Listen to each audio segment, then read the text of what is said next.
I heard, oh, you guys are swimming in money. So all this suffering, is it worth it? Like, what are the girls saying? Do they know? Do the girls know when you say I'm an actuary? Do I need an actuarial science degree to write my exams, or I can do it with other like business science degrees? So I think there were about only 37 people that got into the actuarial honors class or something like that. Hey guys, welcome to the village. My name is Bonnie. I create content around careers, education with a dose of reality check. Finally, we have an actuary sipping tea with the village. I'm so excited. You can see Yusuf holds a BSc Actuarial and Financial Mathematics undergrad, okay, and an honors in Mathematical Statistics, both from the University of Pretoria. He is done with all his exams. So he is a qualified actuary. Guys, if you haven't subscribed to this channel already, please do so. It's absolutely free. Okay, it's not going to cost you a cent. YouTube shows me that 70% of people who watch my videos are not subscribed to the channel. Yeah, guys, let's welcome Yusuf to the village. Hi, Yusuf. How are you? Welcome to the village. Hi, Bonnie. I'm good, thanks. And how are you? Yeah, thank you. Yeah. Do you know that you are the first person in this industry? Okay, I don't know. What is your industry? What do you call your industry? I mean, it's a bit of a difficult one, but well, unless if you're saying insurance industry, then that's kind of like, well, because I'm from the insurance industry, but kind of like from a professional perspective, then it's kind of like, What yeah, is we kind of like in quite a variety of industries, but just okay. more financial services generally, yes. Yeah, but okay, let me just say you are the first actuarial, someone who's within the actuarial profession to visit us. You are the first person. I'm glad to be the first one. Yes. I hope we can get more. Guys, as I've mentioned in my introduction, Yusuf is a qualified actuary. So which means you are an actuary now because you are now qualified. You've done with all your exams. But before we get there, I know you were rejected by UCT and Stellenbosch University. And UP said, yes, you can come. Can you tell us about that? What was the reason for your rejection? Yeah, so I think with UCT, so I applied back then in 2013, and with UCT they kept requesting because I was in matric in 2013, they kept requesting for extra kind of like information to say, oh, we want your what's this, your grade 12 June results, we want your grade 12 September results. I provided them all the information. Then when the results came out in Jan, they were just like, what's this? They just sent me an email to say I did not meet the minimum requirements, and for that reason, I could not go to UCT, so they declined me straight away. They didn't really provide any other reasons besides that I just did not meet the minimum requirements. With Stellenbosch, back then I think they used to do their actuarial science program in Afrikaans, like just purely in Afrikaans. So when I applied, I in grade 11 I had a 43 or 46% in Afrikaans, somewhere Mhm. like that. It did change in matric, but it was really low in grade 11 because it was my first year doing Afrikaans, so that was quite tough. But one of the things that they then said, I asked because they offered me a different program, another BCom, kind of like a BCom program that they offered me to do. And I did specify to them that I was not interested in that. And I asked them why did they reject me for actuarial sciences. Then the reason they provided me was that my Afrikaans mark was just too low, and because they do the program in Afrikaans, they could not actually admit me at the end of the day. So those were kind of like the reasons from the two universities. Wow, okay. In terms of UCT, how were your marks in maybe grade 11? How was your math and physics? I think grade 11, my maths was a level 7. I don't remember what physics mark was back then in grade 11. I know it wasn't great, like compared to the one that I ended up getting like consistently in grade 12, because I think mostly consistently in grade 12, I did get level 7s in physics, with the exception of the final exams. So for context, in grade 12 for physics, you got a level 6. And I know at UCT they require level 7. I didn't really check the requirements, but yes, I did get a level 6 for physical sciences, yes. So Okay. it could be the reason why as well, yeah, indeed. Yeah, because I know they want level 7, right? Were you determined to become an actuary even though you were rejected? Like you still said, you know what, I still want this. Yeah, yeah. So for me, there was never any question with regards to that. So I knew that I wanted to become an actuary. So like there was no other kind of like route that I was planning to take. So yeah, so in 2014, I actually did take a gap year because I finished matric in 2013. Mm-hmm. So I did take a gap year. I didn't go to uni that year because of finances and all this kind of stuff. Mm-hmm. Then I went to university then in 2015. So I went to tax in 2015. So the determination was there. And when I went there, I was like, I'm here. I'm gonna make sure that I get out of here with this degree. And whatever comes after. I didn't have the full context of whatever comes after the degree with regards to exams and everything when I was kind of like in matric and stuff. I got that context when I was at university, but still, the dedication was there that I will become an actuary one day. So there was no two ways about it. And you did. So tell us, what is the difference between an actuary and an actuarial analyst and a quant? Because I see this often when people send me their pay slips. Someone is an actuary, some actuarial analyst, and someone can be a quant. Especially between an actuary and a quant, what is the difference? Yeah, so I think the main thing is generally kind of like things start off from kind of like the definitions, right? So I think an actuary is more like a professional designation. So you kind of like say, for example, somebody's a CA. That's kind of like him saying somebody is an actuary. So, and it doesn't always mean that they need to then work within a traditional life insurance environment. So traditionally, actuaries generally used to work within like, your traditional environments, like your life insurance, car insurance, all those kind of stuff, pensions and whatnot. But now it's kind of like a bit different. So you can have somebody who's an actuary and actually works as a quant. So I know somebody who works, I think the couple of people that work actually, especially in the banking sector, that work as quants, but they're actually qualified actuaries. So you can be an actuary and work as a quant. So I think that's always kind of like important for people to understand that context. But generally, if one is looking more from a traditional kind of like environment, generally you have, actuarial people often work in life insurance environment where they would often kind of like, they're more business people to a certain extent because your actuaries are involved from in the entire kind of like cycle of your insurance product. So you kind of like they're more like business people to that kind of like context. They manage risk, they price the risk and all those kind of stuff. So whereas from the quant's perspective, but my understanding of the quant's perspective is just purely from people that I know who are quants that I've had discussions with to say, oh, this is kind of like what we do and those kind of stuff. So a lot of them seem to be doing a lot of like work around credit risk analysis. So they're kind of like looking at credit risk and, from the context of kind of like a banking environment, to just see, whether the bank is kind of like, it has sufficient kind of like maybe capital or it's not taking in too much credit risk. And so the kind of like those kind of stuff, which is probably maybe a little bit different to kind of like what then, those ones who work within the traditional sector and actual traditional sector would often do where their focus is more on life insurance products and the likes. And there are some quants as well who were kind of like investment environments, like asset management, where they're often looking at hedging strategies and all those kind of stuff. So that's kind of like generally like at least from the people that I've chatted with, that's kind of like the information that I've gotten.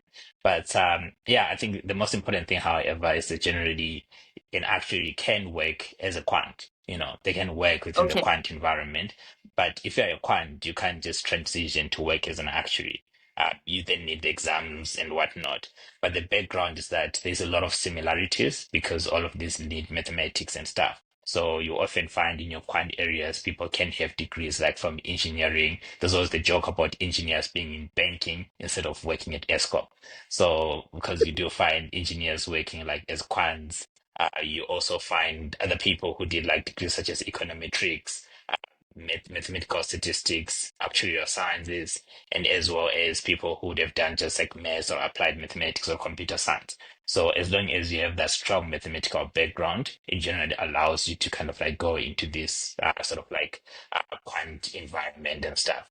But yeah, I think one would probably need to chat to an actuary and a quant to kind of like maybe get a full view of, kind of like more of an honest view of how those kind of like two compare. Mm. So, do actuarial professionals like yourself only work in the insurance industry? Are there any other like industries? Let's say I did this and then now I'm qualified and I'm like, oh no, I don't like this environment. Can I move maybe to other industries? Yeah, so well, I mean, actuaries now kind of like work in quite a wide variety of fields. Mm. Kind of like so generally there are kind of like I think six or seven general fields that you kind of like will find actuaries that are more common. Then there's a bit other context is kind of like wider field. So you'd often find as kind of like insurance industry, like you say, life and kind of like your short-term insurance. Then you also Mhm. find them in pensions. So that's kind of like another thing where actuaries work in. Then after that, you also find them in banking. So there's been quite a lot of actuarial professionals moving into the banking sector. A Mhm. few years ago, the Actuarial Society introduced the banking exam, and it's the only society internationally, as far as I know, currently that offers a banking actuarial exam. And we have other people like from international, kind of like from the UK and stuff, writing the actuarial exams through ASA for that banking, kind of like getting the banking exam. So then there are other areas as well where it's kind of then there's healthcare, medical schemes. Okay. So there's a lot of actuaries who work in that side of things. Then there's also investments. So we have an investment exam. So you have people that also work in asset management, all this kind of stuff. Mhm. Then we also have then kind of like the wider fields where you have people that work in climate change risk. Then you also have people that do lecturing as actuaries, like their Mhm. full-time job is a lecturer, so they decide to, go the academia route. So then they kind of like become a lecturer. But there is quite a lot of things. I think one of the execs, I'm sure if the CEO of Property 24 is a qualified actuary and he decided to branch into a completely different sector. So Okay. yeah, and I've also come across actuaries before who work like in general enterprise risk management. Like at the convention last year, I met somebody who works in mining. They do consulting in mining for their enterprise risk as well as oil companies and stuff. So there is quite a lot of fields. And I mean, even like when Elon Musk was like, oh, he wants to hire actuaries for Tesla because so it all comes down to kind of like the skill that we have because there is this business acumen side of things, but you also have strong, risk management skills. Guys, please don't forget to like and share this video. Okay, Yusuf, take us through your academic journey now. I just want to understand what happened after you finish your undergrad in actuarial and financial mathematics. Did you get a training opportunity? Was there a training opportunity lined up for you? That's the first question. Okay, yeah. Anyway, so after I finished my undergrad, I then did my honors in mathematical statistics at Tux, Mhm. and then unfortunately, I didn't have a training role lined up. And I think because one of the things that worked against me is because I'm not a South African citizen. Then the other thing as well is that I didn't have a lot of exemptions. So that kind of like it was kind of like a double whammy on my end. Then I then got a role sometime around Feb 2019. Then I started working from there on. And yeah, I've been working since then. So, and then I started writing my exams, I think, at the end of 2019. That was kind of like my first exam. I wrote two exams, passed one, failed another one. Then I rewrote it again the following year in the first session during the COVID time, during lockdown. It was a nightmare. Failed it again, Mhm. that exam. Then I rewrote it again in the second session of 2020 with another exam and I passed. Then after that, then it was an exam. I think in 2021, I wrote two exams, my communications and what's this, and the other one that they call 812 is more like actuarial and kind of like statistical modeling. Then I passed that one. So that was kind of like I kind of like cleared 4 exams in kind of like 2 sessions. So that felt really good. I decided that I was going to take a bit of a break from writing so that I can prepare better for the future exams to come because I had the exam, which is actuarial risk management. It has a lot of content. It's about, I think, it's the biggest kind of like pile of content that we have. So I realized that, I was too exhausted because I'd written so many exams in such a short period of time. Let me take a break. So I took a break and I started focusing on my work-based learning around that time as well as my normative skills during that session, as well as studying for the actuarial risk management exam. So in 2021, in 2022, I then wrote in the first session, I wrote my modeling exam and I also wrote my actual risk management exam. And I passed both those two. And I was also really moving fast with my other kind of like work-based learning and normative skills. Then in the second session of 2022, I wrote my life insurance exam, where I was actually top student for the Actuarial Society for that year. So I was a top student for the life insurance exam, the life insurance principles exam in South Africa. Then Mhm. after that, I then wrote my exams in 2023. So that was my enterprise risk management in the first session. I passed that one. Then I then wrote my last exam, which was the biggest nightmare of my life, which was my the applications for life insurance exam F202. So that was my last exam that I wrote, and yeah. So then I qualified earlier this year after finishing my last normative skill courses that I had. So I'm a qualified Mm. FASA, and also I have CIRA because I did the enterprise risk management, which is Chartered Enterprise Risk Actuary. Mm. I guys, I'm sure you guys in this field, you know what he's talking about. I mean, I'm just listening. I just say I wrote my exam, I passed my exam. I wrote my exam, I passed my exam. Okay. Do you still remember how many of you graduated that year? Like you're in your undergrad, how many of you like with graduation? Can you give us an estimate? Yeah, I think it was quite a lot. It was around 150, which is really a lot. I think 150. our class when it started, yes, I think our class when it started in first year was probably 300 plus or something like that. And by the time I graduated, it was about 150. But of course, that 150 that graduated, some of them would have kind of like come through from, other years as well that were repeating and whatnot. But it was about 150. And I think that was one of the biggest cohorts of actuarial grads that tax had ever seen, which was wonderful. That was a lot. I thought you were going to say 50. Guys, what do you think? I think that's a lot. Guys, leave any questions that you might have for yourself. I think that was a lot if it's 150. Does everyone just go, does everyone that you know or know of, they go for honors, or some people can just work with their undergrad? Can you just get a job with your undergrad? Yes, majority of the people, like out of that 150 that graduated, well, at least almost everyone that I know, had a job, got a job at some point, like within the first year of after graduating. Also for Okay. honors, like for actually honors, they only take 40 students. So that means that, and you need to have like 5 exemptions. So it's really Are tough you? competition to be able to get in to do that honors in actuarial sciences. Then Yeah, some of the wait. people then will then do. Yeah.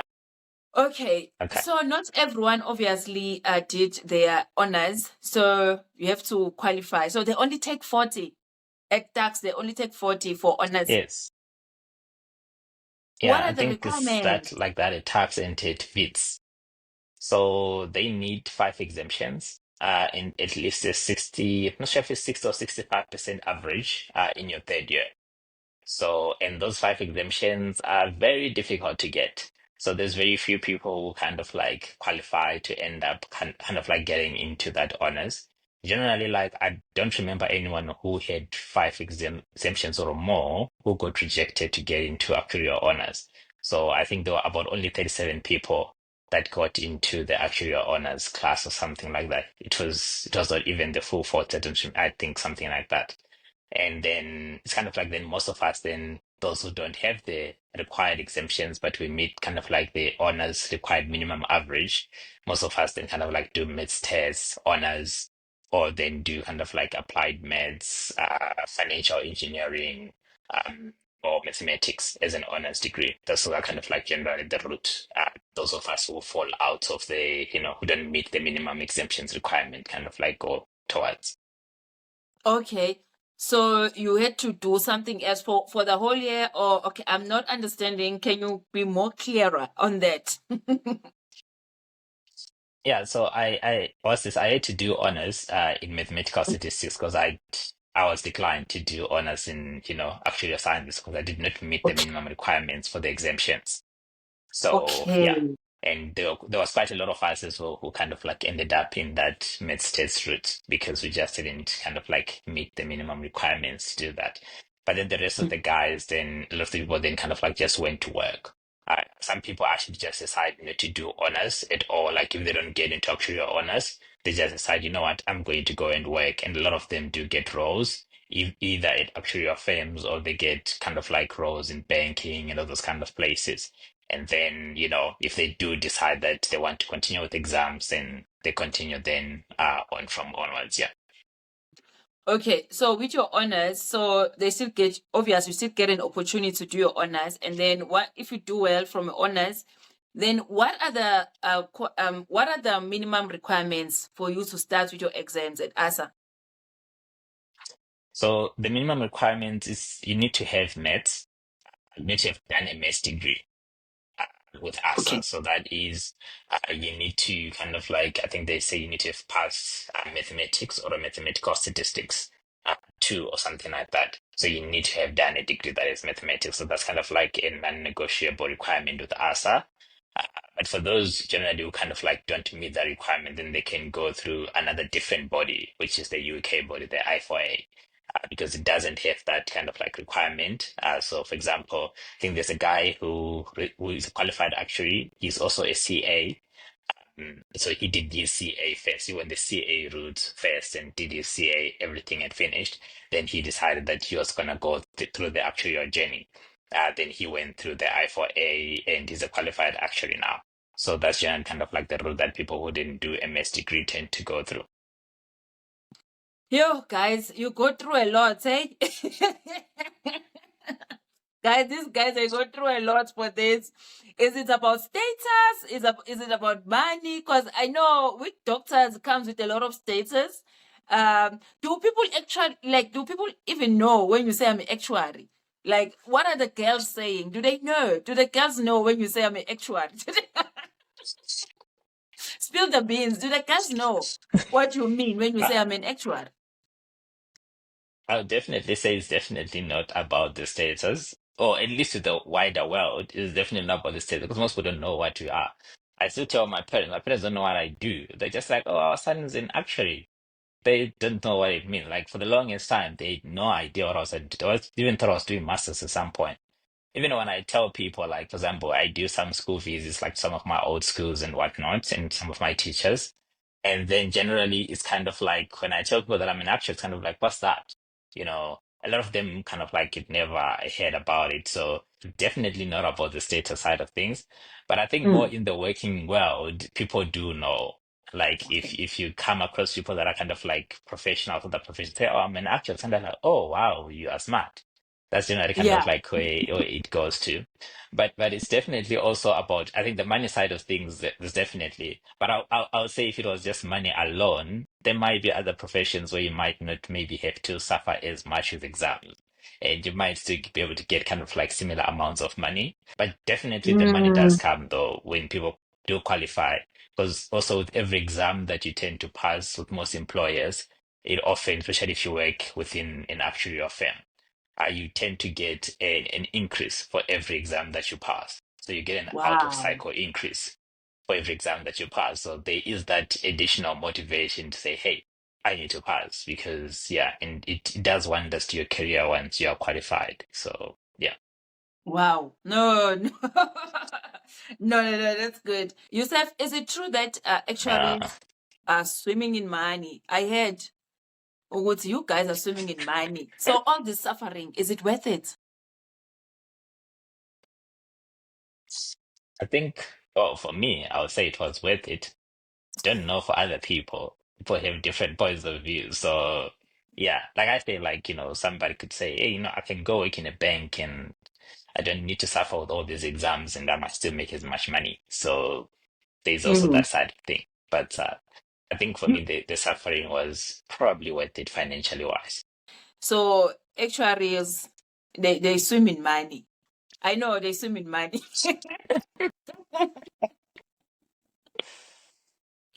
Hey, guys, look at this guy. He wants to pause. I know when someone is pausing during a question, like, yeah, yeah. But anyway, guys, please like and share this video and leave any questions. I know there are a lot of parents who are going to watch this, and I hope they are getting some ideas, some career ideas for their kids. And also, what I love about your story is not typical, you know, it's different. Now, who was your teacher in grade 12 in South Africa? Which school did you go to? And who was your teacher, your maths teacher? Yeah, so I went to Homeville High School. So Okay. that's a school in Kimberley. So it's mainly kind of like what's this English and Afrikaans at the school that's taught there. It's a Kasi school, I have to say. My teacher in matric was Mr. Gordon.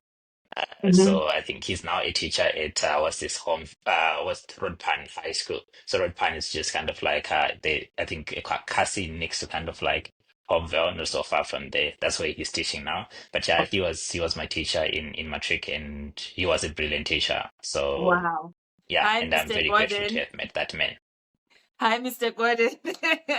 I was just saying that on giving shout outs to teachers, I think Miss Burgess deserves a really high place there as well, along with Mr. Gordon.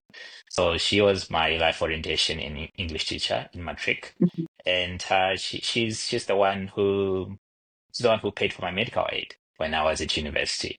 So she paid for my medical aid from first year all the way until fourth year, out of your own pocket. So that was really Why? kind of like so generous of her. Okay. Yes, because when you're on a student visa in SA, as a student, specifically a student, you need medical aid. You need proof of medical aid and stuff. So because of that, to be able to register to apply for your visa and everything like that, you needed that. So Okay. she is the one who paid for that side of Wow. things for the entire duration of my studies. So yeah, but there is a student-specific or medical aid that kind of like exists. I think Momentum is one. I think Okay. Bonitas is another one, if I'm not mistaken. So that kind of Okay. like then people use it for their study payments. Wow. Wow. That's so generous of her. Wow. That's wonderful. So tell us, do I need an actuarial science degree to write my exams, or I can do it with other like business science degrees, for instance, honors in accounting sciences? Like, can I just come in and just, hey, I want to write my exams now, or maybe an honors degree in statistics. Can I get an opportunity to do my exams? Yes, so with the exams, it's kind of like, well, the actuarial degree just gives you a bit of an advantage. It says that you get exam exemptions in some situations if you pass well, and you also get the introduction to kind of like the actuarial mathematics specific side of things and other actuarial concepts. But one does not necessarily need an actuarial degree to be able to start with actuarial exams. So Mhm. it's just that with ASA, if you're doing through this the ASA route, then they do need to have that a mathematics degree. So that means you can write actuarial board exams if you have, say, an engineering degree, test degree, you have a data science degree, applied maths, mathematical stats, econometrics. So all these kind of like degrees where there is, or even if somebody has a B.Ed degree, like in education where they did mathematics, as part of their degree, then they can start writing actuarial board exams. So that's just specifically with ASA, but then with the other society, which is more the Institute and Faculty of Actuaries, or called FOA, there you really can write with any degree that you have. Like I did say earlier on, there's a guy in SA who's a qualified actuary, and he's also a CA.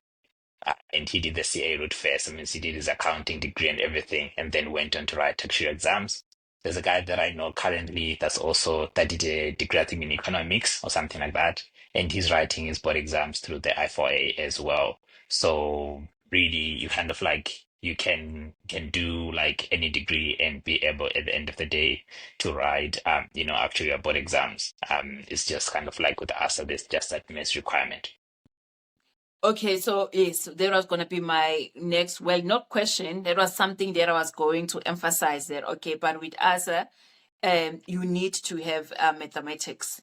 That's the one thing. Yeah, so you need to have mathematics. Yes. Wow, what's the difference between actuarial sciences and underwriting? So people who do underwriting, I'm just speaking here purely from a context of a life insurance, where Mhm. when I'm talking underwriting, I'm talking about when they are medically looking at your information. Like when people do those medicals, they ask those questions about diseases, lifestyle, whether you smoke and whatnot, all those kind of stuff. So an underwriter is somebody who assesses the risk from that context to say we have a person who has come in with a policy that they want to open a policy or they want to make changes to their policy, then they are saying, okay, fine, can we accept this person? Because like with life insurance in SA, it's not an automatic that if you go apply for life insurance, a life insurer will say, yes, we are going to cover you and we're just going to give you a premium. Mhm. That's not the case. The insurer is going to look to say, oh, what are your medicals, depending on the level of cover that you're asking for and all this kind of stuff. Then you're potentially going to be asked certain questions, and you might end up doing medical tests, blood tests, and all this kind of stuff. So underwriters at the end of the day look at that information and then make a Mm. decision to say, okay, fine, based on this information, can we accept this person? And if we are to accept them, are we going to accept them on our standard premium? Which is to say, if the system, the calculation system that has been designed by the actuaries say this person should be charged 50 Rand, then the underwriters Mm. should we then charge this 50 Rand given the profile that we have of this individual? Then it's also additionally a decision to say, okay, fine. If the person maybe is in good health, then maybe you accept it that 50 Rand. But you can also then go in instances where the person is in poor health and they can say, oh, okay, fine, we're going to charge you 2 times the normal price because you're not in Mm. good health or something like that. Or we're going to put some exclusions or we're going to limit the sum assured that we're willing to offer you. This kind of like Yeah. underwriters then kind of like make that decision. Whereas when Mm. you're looking at what actuaries then do, for actuaries, it's kind of like you are holistically involved in the entire process of an insurance product. Well, you have different actuaries at different stages, but you need actuaries at almost all the stages. So essentially, in that context, then the actuaries are then responsible for, designing the product, looking, does it meet the rules and regulations? You have some charts of your legal teams and whatnot to see what are the conditions that you put in. They're then responsible for pricing the product. As that means you kind of like make the model that then kind of like churns out all these prices for different individuals. Then they are also then involved in other kind of like background processes, such as valuing the contracts, managing the assets and the liabilities that come from those other liabilities that come from that specific kind of like contract. So then, and Okay. also it's actually then who are also responsible with setting up that underwriting policy to say, based on the way we want to sell these products, based on the target market that we're looking for, this is the underwriting policy that we believe should be followed. And then they will do this in conjunction with underwriters, with doctors, like insurance firms actually employ doctors as well, kind Okay. of like in their employee who work for them. Then they will have these Mhm. discussions with the doctors to say, okay, fine, this is the underwriting policy that we're going to go with, and this is kind of like how the underwriting process should go. So actually, so also kind of like then give input into that specific process. Mm. Okay. Wow. There was a lot of information. Guys, please like and share this video and leave any questions that you might have for Yusuf. Yusuf does post on TikTok from time to time, not a lot, but you do talk about things around the actual space, professional. Thank you so much for your time. I know you are quite busy. Thank you so much for your time. Please say bye. What are your last words? for people who like to get into the space before you say bye? I would like to say it's a very demanding journey. If you want to get into this space, you have to be dedicated for it. The money is there, which is a plus, and you can move into quite a wide variety of fields, which is wonderful. But Mhm. before you make a decision to say, hey, I want to start with exams, the exams are very expensive. That's the very first thing to consider. Because the cheapest that you probably encounter in total fees, notes plus writing exams will probably be somewhere around 6, 7,000. That's the cheapest Mhm. exam you'll encounter. And then the most expensive that you probably get is around 25, yeah, somewhere around 25 to 30K there. That's the most One expensive exam? exam that you'll encounter. Yes. One exam? So that's yeah, that's exam fees plus the notes that you need to purchase for that specific exam. So it's a very expensive journey to kind of like, embark on, because my exams alone, I think they plus membership as well, because you need to renew your membership annually. I think they cost around 200K. But luckily enough for me, my employer paid everything. So you really need to take that into consideration before you embark on this journey. It requires a lot of studying. Luckily enough, a lot of employers who give you study leave if you are within an actuarial space. So that does kind of like help. But I do touch off some of these things, especially on my TikTok, with regards to kind of like consideration that you need to take into account. But yeah, those are the things to really consider really strongly. But yes, you do require a lot of dedication, and it's an anxiety-inducing career, to be honest, when you're still writing exams. So you really need to consider that. But the money is there at the end of the day as well. So yeah, if you like a Wow. challenge, this is for you. Go for it. Like it will really challenge you to the maximum. Thanks, Yusuf. Say bye to the village. It's a pleasure, Bonnie, and bye bye to the village. I was this look forward to seeing some questions. It's been a pleasure having this chat with you, Bonnie. So yeah, and cheers everyone. Bye bye. Bye. Okay, guys, we've come to the end of this video here. There was a lot of mathematics in one video for me to handle. Okay, guys, I hope you found value. Please like and share this video. Okay, and if there are other people who are in this field, I'm a quant, actuarial analyst, actuaries, please do stop by and have tea with the village. Would like to hear more from you. Okay. Otherwise, for now, guys, I'll see you on the next one. Bye.